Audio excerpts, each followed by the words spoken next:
কবি সুকান্ত ভট্টাচার্যের আগামী। জড় নই, মৃত নই, নই অন্ধকারের খনিজ। আমি তো জীবন্ত প্রাণ, আমি এক অঙ্কুরিত বীজ।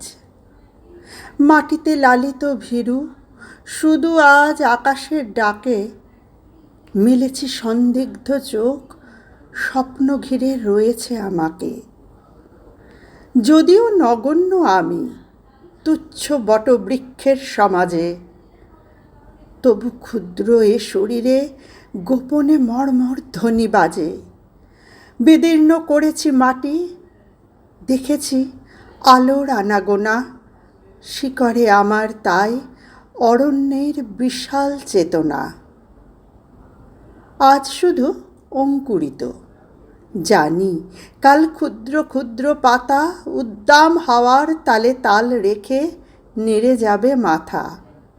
তারপর দৃপ্ত শাখা মেলে দেব সবার সম্মুখে, ফোটাবো বিস্মিত ফুল প্রতিবেশী গাছেদের মুখে। সংহত কঠিন ঝড়ে দৃঢ় প্রাণ প্রত্যেক শিকড়, শাখায় শাখায় বাঁধা প্রত্যাহত হবে জানি ঝড়। অঙ্কুরিত বন্ধু যত মাথা তুলে আমারই আহ্বানে, জানি তারা মুখরিত হবে নব অরণ্যের গানে। আগামী বসন্তে যেন মিশে যাব বৃহতের দলে, জয়ধ্বনি কিশলয়ে সম্বর্ধনা জানাবে সকলে।